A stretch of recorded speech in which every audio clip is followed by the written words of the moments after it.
Welcome back to another episode of the Trailblazers podcast. With me today is the man, Mr. Chris Hogan. Chris, welcome to Trailblazers.fm, my brother.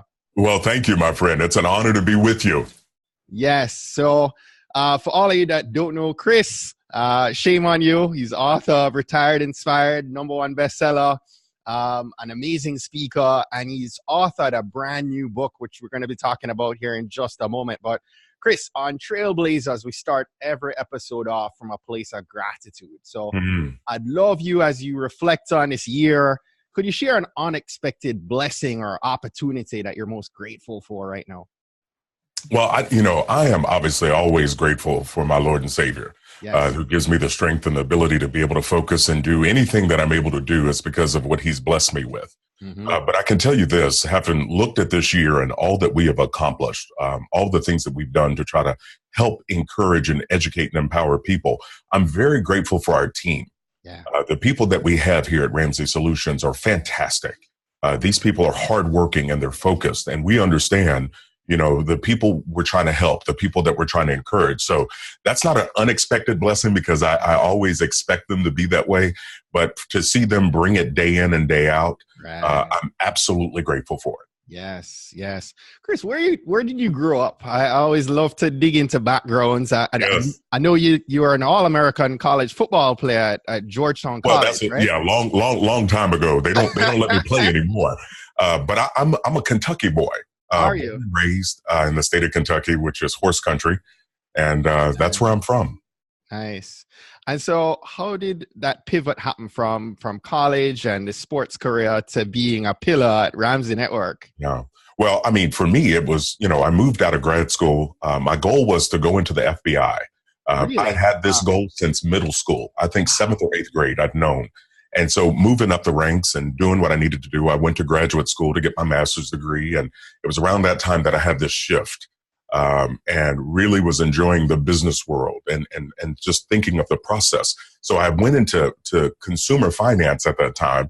And my thought was, if I could take the team and sports mentality that I'd played with all my life, if I could build that in a business, right, build that with a team that have that kind of camaraderie and connection, then we could do some amazing things. And so ended up going into consumer finance, then into mainstream banking, and then real estate, back into mainstream banking. And then that's when I got connected with Dave.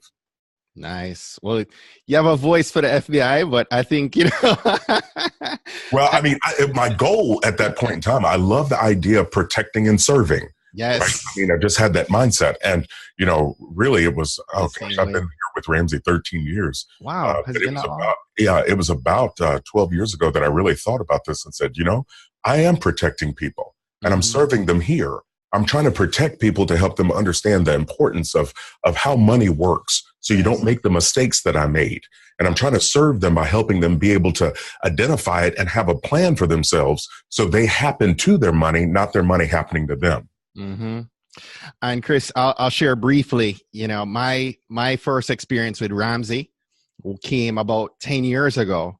I had a business that collapsed in the middle of '08. I lost several $1 million 3 weeks into my marriage. Oh my. And the year following that, my wife said, hey, let's do Financial Peace University together. And I have to tell you, that course single-handedly turned around our future. It didn't happen overnight. That's right. We applied a cheetah mentality towards our financial lives. Today, we've been married 10 years. Thank God she's still with me and stuck in it. Yeah. But, we have 2 young kids. We're saving for college. We're on the right track. Yeah. What was it about Financial Peace that helped you turn it around? It was a formula that we could both buy into and develop a process. That's right. Because we each had, unfortunately, my parents are from a rural area of Jamaica. They didn't know what they didn't know, right? So I'd never had someone who taught that, they didn't have financial wisdom. Right. And didn't impart that to me. That's right. The shoe on the other foot, my wife is from a family that's always saved and always had that mindset. So it took Dave being a third person to kind of step in and help us to understand how we could together have that mindset towards the future. See, I love to hear that, because I want your listeners and the people that watch you and follow you to hear your heart behind that, because you said some things in there. You said, number one, you didn't grow up with that information. Your parents didn't have it to give to you. Yes. So it was on you to seek it out. Yes. And so that kind of falls into what I tell people. It doesn't matter where you come from. It doesn't matter where you start. It's about us growing and learning things so we can move forward. Yes. But you said something. It was Financial Peace University was something you and your wife could buy into together. And that togetherness is the thing that I want people to hear out there. Whether you're single, newly single, or married, you've got an opportunity to make some choices about your future. Now, I understand you didn't have control over where you were born or the family you were born in, but we do get to control our beliefs, our knowledge, and our actions. Yes, absolutely. Absolutely. And so, I love this as a segue, right? You authored a new book that actually hits shelves everywhere today on the day this episode goes live. Yes. Every day, the book is titled Everyday Millionaires, How Ordinary People Built Extraordinary Wealth, and How You Can Too. Yes. And so congrats to you on your new book. Thank you. I pray that this is yet another bestseller. And before we dive in, I love to make sure I don't make an assumption that people understand even the basics. So, you're talking about millionaires, and when we talk about millionaires, we're talking about people who have a net worth of $1 million, right? That's right. So talk through that definition of net worth. Well, yeah. So, as we look at this, just backing up for a second, I want people to understand that we did the largest research study that's ever been done on millionaires. We talked to over 10,000 of them all around the country. And so it was so big, we had to use an outside research firm to help us in this process. You can imagine all the data and all the information coming in, because I wanted to know the truth. I wanted to know, what does the average millionaire look like? What have they done? How did they get there? And so this study is massive, and the information we got was amazing. And you know what we found out? Millionaires are regular, everyday people working regular, everyday jobs.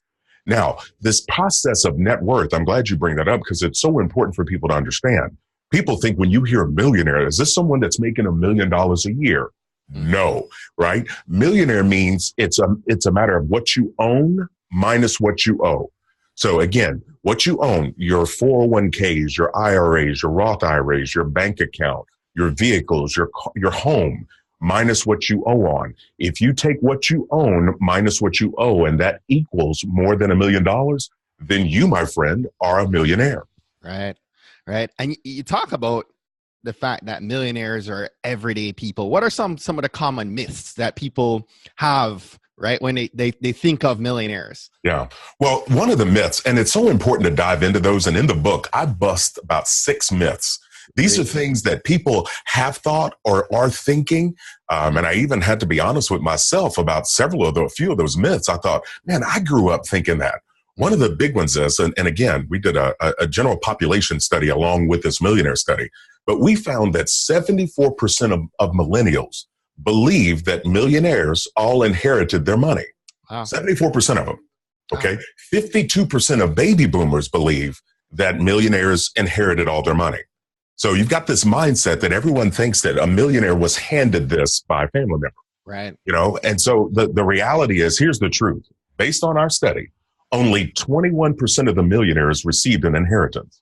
Really? Only 21%. So what does that tell us? Wow. It tells us, number one, we all think that it's something that was handed to them. And in reality, these are people that built wealth consistently over time and really allowed themselves to get there. Wow.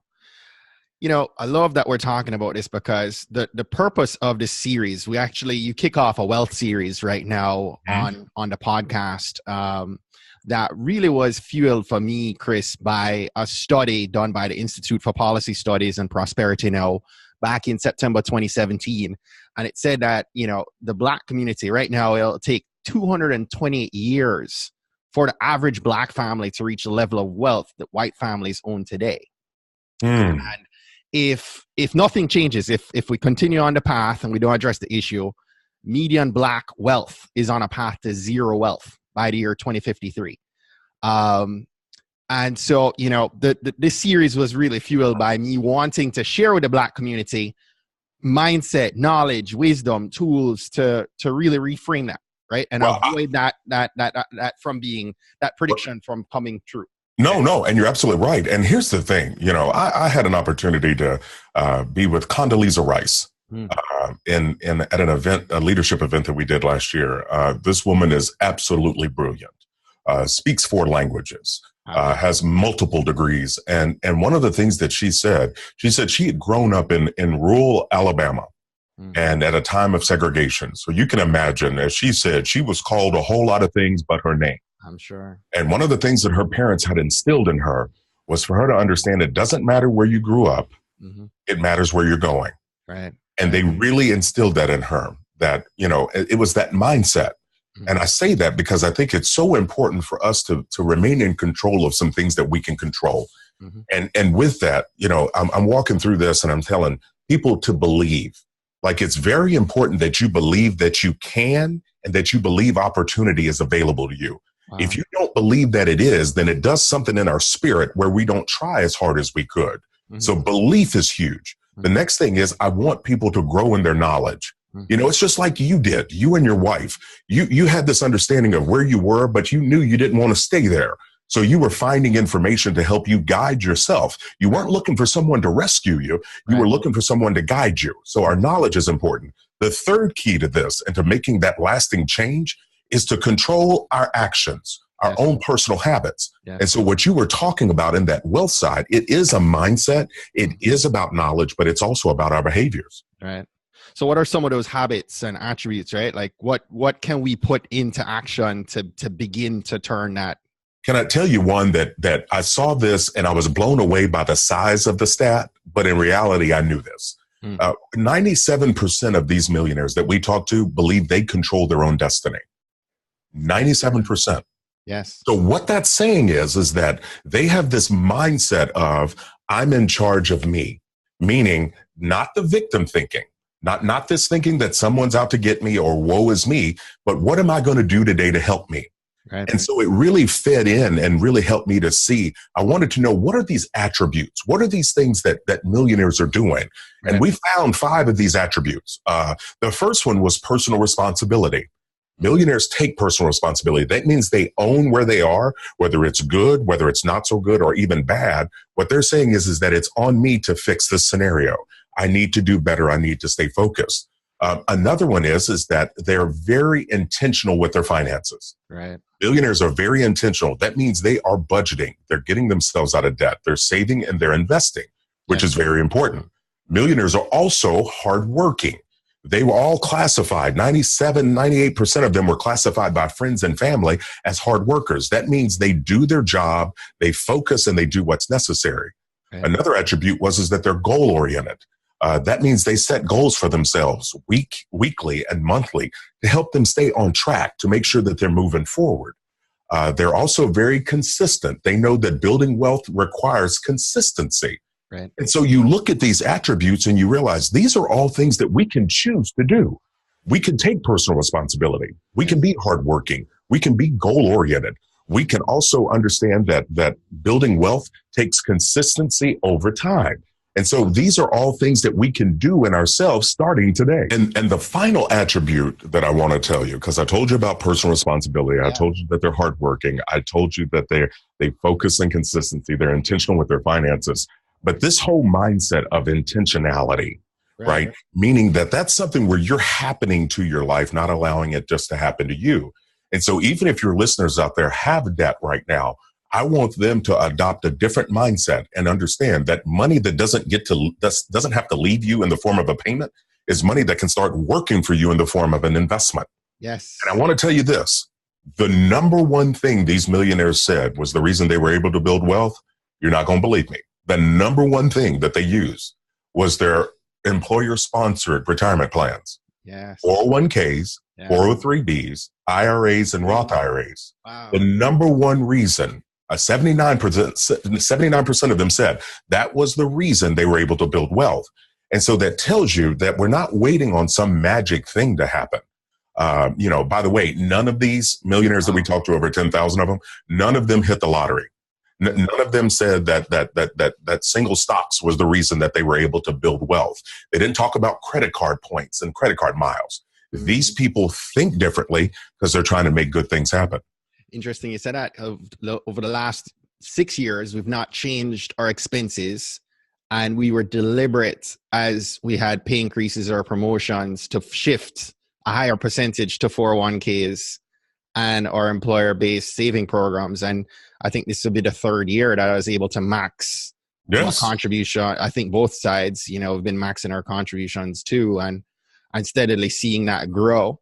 Yes. So I love that you're saying this, and I love, and I'm sharing with everyone listening. This is not just theory that Chris, like I'm telling you right now, I am in agreement with you right there. Well, it's big. I mean, and so to understand that, again, it's something that's available to you. Yeah. If you're working at a company and they have a 401k or 403b, this is something you definitely want to take advantage of. The best way to grow money is with time and compound interest. Yeah. When you invest money and leave it there, we're not pulling it out for any reason. We're going to let it sit there and let it grow. Good things can happen. And now you're able to see this happen for you. But you said something. You said we were thinking about it and we took action. Mm-hmm. See, that's the difference between people that are pretending and people that are intending. Yeah. You are intending to be successful. You are intending to be financially independent, not only for yourself and your kids, but also to be able to empower yourself to help others. Which, by the way, these millionaires that we talk to, 70% of them set aside money each and every month to be able to give. Mm-hmm. So they have this spirit of gratitude as well as this intentional giving. It's not an accident. It's not an accident that people that are working hard want to do more good. Yes. As you share the company sponsored retirement vehicles, but what about real estate? Is that a wealth building strategy as well? And should we view owning a home as a must? Yes. Well, I mean, I look at it and I think, home ownership to me is typically classified as the American dream. Right. But I think it's very important, having been in that industry, that we are aware of what we're doing and we make sure we make the right kinds of decisions when we buy. Right. I think if you buy too much home or don't buy in the right way, that can end up being more of a frustration than a blessing. But I think owning a home is a big deal. We look at this. These millionaires were paying off their home in around 11 years. 11 years. Now, get this. Everybody thinks when you talk about millionaire, they're living in a 12,000 square foot home or a 10,000 square foot home. The average square footage of these millionaires was 2,600 square feet. Really? And they had lived in the home at around 17 and a half years. So what that's telling you is they're intentional when they buy. They're not buying more than they need, but they're in it and they're paying it off in right around 11 years. Now, why is that important? Remember, I said your net worth is what you own minus what you owe. When you attack and pay off your home, that now moves the value of your home into the asset column. It's something that can work for you. And we all know real estate continues to appreciate each and every year. But also, let's take it a step further. For your listeners out there that have a mortgage payment, imagine that payment not leaving you each and every month. Imagine you being able to invest that. Now you're able to catch up with your 401k. You're able to do more with your Roth IRAs. So I just want to help people understand, to me, it's more about these little pivots and shifts in thinking and actions that can set us up to be able to build wealth. Right. Well, Chris, how do you get to a place where should everyone be looking then at a 15-year mortgage versus a 30-year mortgage to pay off in 11? I am a firm believer in a 15-year fixed rate mortgage. Having been in the industry, and worked in it for many years, I know what people do. The banks and mortgage company, let me say some of them will typically tell you about the 30-year payment because it's the cheaper payment, right? And everybody is payment conscious. But I want people to learn how to do the math. Right? I want them to pull back the blankets on this thing and look at this bad boy and understand the difference. The biggest difference between a 30-year and a 15 is 15 years. It's 15 years and a whole lot of interest, man. Yeah. So, yes, if people are out there listening and they have a 30-year mortgage, I'd love for them to go get a refinance, get a quote, a good faith estimate on shifting to a 15-year fixed. Your mortgage payment is going to go up $500 to $600 to $700, but we're talking about cutting off 15 years of payments. Yeah. And not to mention the interest that you're going to pay. But yes, you're correct. These millionaires were paying off their home in 11 years. So that, again, being intentional, being responsible, being intentional with their finances, it's not an accident. Yes. I know we have you for just a couple more minutes. And so first things first, again, I just want to share with everyone, Chris's book is now available everywhere books are sold. The title is Everyday Millionaires, How Ordinary People Built Extraordinary Wealth, and how you can too. Make sure you guys go get a copy of that book. And Chris, my last question for you that I ask all our trailblazers leaving this call. What's one action that our Blazer Nation should take this week that's going to help them to blaze their trail? Oh, that one action would be, and understand this, where you are right now doesn't have to be where you end up unless you choose to. Yes. So that means where you're sitting right now, you've got an opportunity to do something different this day, whether it's a shift in thinking, whether it's reaching out to somebody and getting some more information or getting some encouragement or being a source of encouragement to someone that's around you right now. Someone they need a positive word. They need somebody that cares about them. Yeah. And I think if we start to do that and understand that where you are right now is not where you're going to end up unless you stop, we understand we have a choice. Mm-hmm. Chris Hogan, thank you so much, my brother. God bless you. And, I'm rooting for you to get that #1 bestseller. Well, I appreciate it, my friend. I'm excited about people getting this information so they can start to make decisions for themselves. So I'm looking forward to being out on the road, doing this book tour, meeting people, signing books. So they can go to my website, chrishogan360.com, find out information about the book tour, find out information about the book, as well as my show, The Chris Hogan Show. Yes. If you're not subscribed, definitely listen to Chris's podcast. It's an amazing show. Chris, thank you so much, my brother. It was good to be with you, my friend. All right.